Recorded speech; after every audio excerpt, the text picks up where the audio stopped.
There is a moment in every woman's life when she looks in the mirror and sees not just her reflection, but the silent story her body has been telling.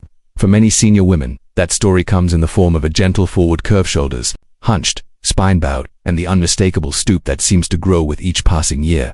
But what if I told you that this stoop is not simply a sign of getting older, that this forward bend, the one we often accept as just old age, is in fact a red flag, a call for attention from the body, a cry that says, "I'm still here, help me stand tall again." Doctors across the globe are sounding the alarm.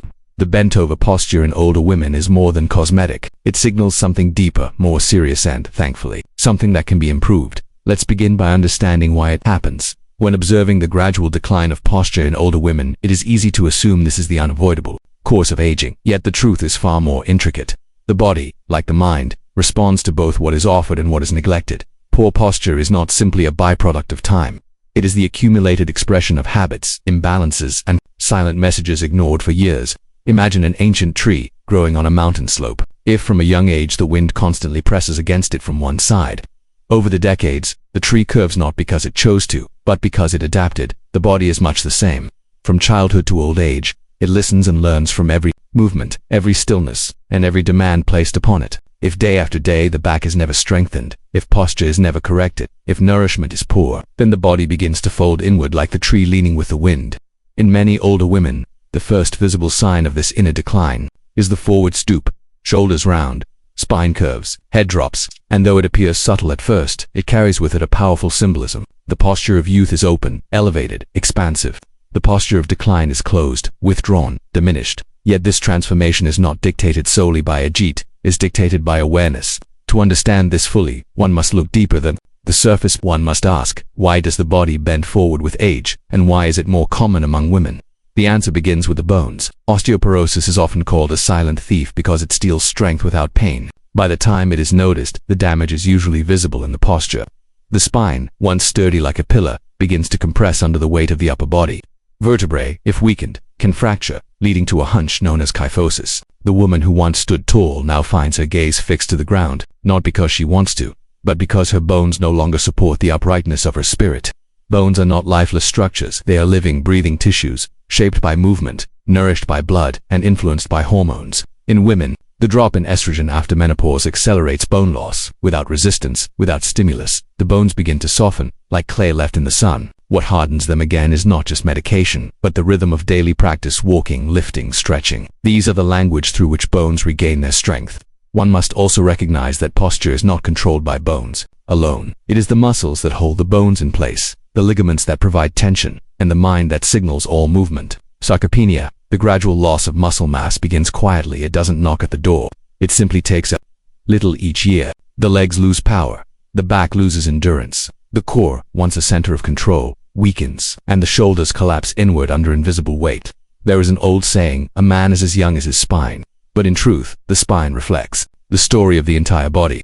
A strong spine means strong supporting muscles. A mobile spine means well-lubricated joints and a flexible mind. A curved spine, bent forward, reveals not just age, but what has been forgotten: movement, strength, discipline. Imagine a woman who spent her life caring for others. She lifted children, bent over stoves, carried groceries, typed at desks, and worried for her family.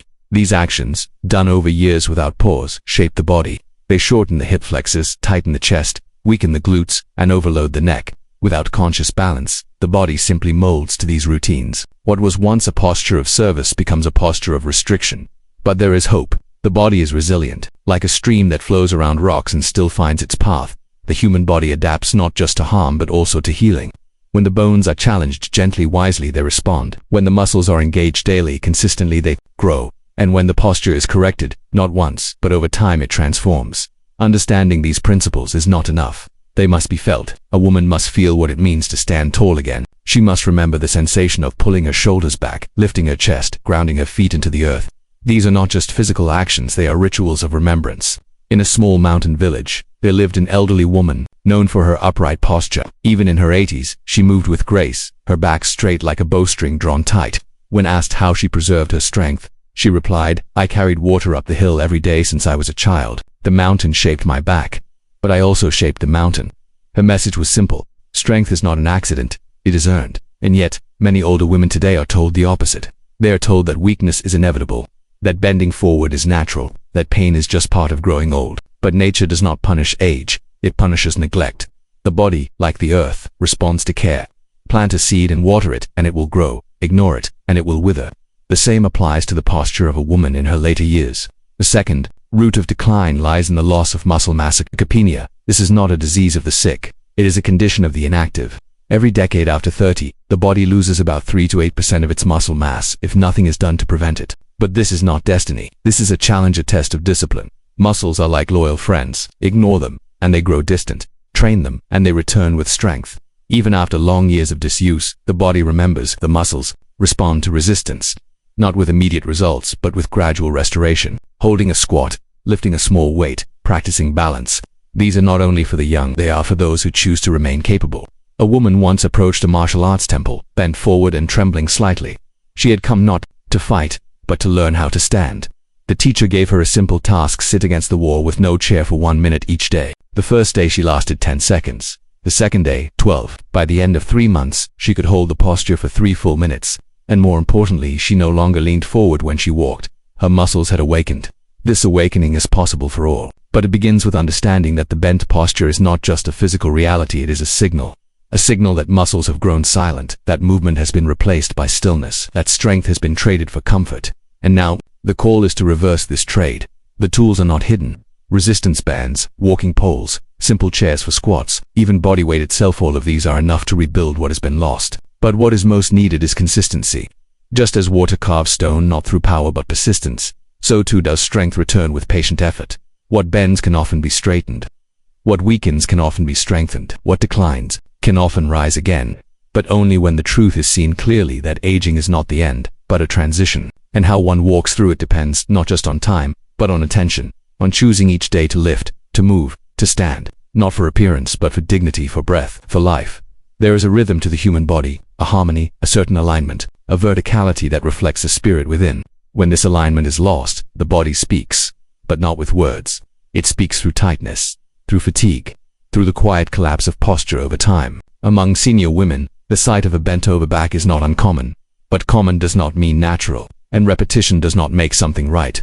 To walk bent over is not simply a condition of age, it is the visible echo of long-ignored habits and internal imbalances. Every step, every posture, every daily movement is recorded in the tissues of the body. The way one rises in the morning, the way one carries a bag, how one stands while speaking, these actions may seem small, yet together they build the architecture of the spine, the shoulders, the neck, and the legs. The loss of upright posture is not the work of a single day. It is the result of years in which the body's needs were overlooked, or where awareness was replaced by routine. Poor posture is often misunderstood as a surface-level issue, but posture is not just about standing up straight. It is a reflection of internal strength, mental clarity, and physiological balance. When a woman in her 70s walks hunched over, it is not just the back that is folded, it is often the entire support system, the muscles, the bones, the breath, the emotional patterns that has shifted into a state of collapse. Let us begin with the bones, the silent structure that holds everything upright. The human skeleton, and in particular the spine, is designed for resilience. But it depends on stimulus, on challenge, on gravity. Bones thrive under tension and pressure. They respond to resistance, yet as age increases, many women withdraw from the very activities that feed the bones. Sitting replaces standing, rest replaces movement, and so the bones begin to whisper their warning, quietly shedding, densities silently softening until they bend or break. This process is called osteoporosis, and unlike the sharp pain of a wound, osteoporosis arrives like fog without sound, without sensation, but all-consuming if left unchecked. The vertebrae of the spine, under the weight of the upper body, begin to compress. The chest collapses inward, the head juts forward, and one day the mirror no longer reflects a proud posture but a stooped shadow of what once stood tall. There is a story of a woman who used to be a dancer. In her youth, she moved like water. Her spine was upright, her balance precise, her presence radiant. But in her later years, she began to lean forward, not out of choice, but because the structure beneath her began to fail. She once said, "It is not my soul that is tired, it is the frame I carried it in." But this frame, her bones, had not failed her. They had simply been abandoned. It is important to understand that bones are living tissue. They are shaped not just by age but by use. The more they are used with resistance, carrying, lifting, moving, the more they grow in strength. But bones ignored will deteriorate, just as soil left untended will lose its fertility. For the spine to remain upright, it must be asked to work. It must be challenged gently, but consistently. It must be given the reason to stand tall. Yet bones do not act alone. They are supported by muscles, the body's true scaffolding. And here we enter the second cause of the stooped posture seen in many elderly women, sarcopenia, the gradual, quiet erosion of muscle mass that begins in midlife and accelerates with age. Muscles, like friendships, must be maintained. Without regular attention, they fade. And when the muscles of the back, the abdomen, the thighs, and the hips weaken, they can no longer hold the spine in its rightful place. The woman who once carried a basket with ease now finds it heavy. The stairs that once took seconds now seem steep. These are not just signs of age, they are signals. Signals that the muscles, like a temple left without care, are starting to crumble. But they do not crumble all at once. It begins with small signs. Fatigue after walking, forward lean while sitting, a struggle to rise from the floor. And unless these signs are seen with clear eyes, the body adapts, but it adapts in the wrong direction. There was once a carpenter who built houses well into his 80s. His hands were strong and his back was straight. When asked the secret to his uprightness, he said, "Every day I lift wood, and every night I stretch my arms like the branches of a tree. I build my spine the way I build my roofs, layer by layer, with care." His life was a demonstration of a truth too often forgotten. The body does not age on its own. It responds to how it is treated. For women who walk bent over, one of the core imbalances lies in the ratio between front and back strength. The chest muscles, often shortened from years of leaning forward at desks, oversinks, while caring for others begin to pull the shoulders inward. Meanwhile, the upper back muscles, rarely used with intention, lose their tone. The result is a forward drifting posture that becomes more pronounced with each passing year. This is not a disease. It is a pattern, and patterns can be changed. Restoring posture begins with awareness. One cannot correct what is not seen. Every time a woman stands, sits, or walks, she has an opportunity to check the alignment of her body. Are the ears over the shoulders? Is the chest open or collapsed? Is the breath deep or shallow? These questions asked daily begin to rewire the nervous system to choose uprightness over collapse. Breath is also a powerful ally. Inhalation lifts the spine. Exhalation grounds the body. When posture is upright, breathing becomes full and nourishing. But when the spine is curved forward, the lungs are compressed, the breath becomes shallow, fatigue sets in, and the mind begins to dim. So posture is not just about bones and muscles. It is about energy, about clarity, about presence. Rebuilding strength does not require extreme effort. It requires repetition, holding the body against a wall, practicing balance while standing on one leg, lifting light weights with conscious control, walking with purpose, arms swinging, head aligned. These are not advanced practices, but they are deeply effective when done consistently. In a temple deep in the forest, there is a teaching. The tree that stands tall in the storm is the one with deep roots and a flexible trunk. The human body, especially in age, must be both grounded and adaptable. The spine, supported by strong muscles, can still bend with grace and return to uprightness. It is not the stiffness of youth that we seek. It is the resilience of wisdom. Senior women who find themselves stooped do not need to accept it as fate. They need to see it as a message from the body asking for attention, for movement, for care. What once was upright may not return overnight, but the journey toward it brings strength, clarity, and dignity. Each time the back straightens, even for a few moments, the mind lifts with it. The human form is not meant to collapse inward. It is meant to rise, to extend, to move with awareness. And for those who listen, the body still holds the power to stand tall, asterisk. While her words were poetic, they masked a deeper truth. She didn't choose to walk that way. No one had taught her how to prevent it, but we know better now. And when we know better, we must do better. To walk upright is more than physical, it is an act of dignity. Every woman deserves that. And every day is a new chance to stand tall, not just in body, but in spirit.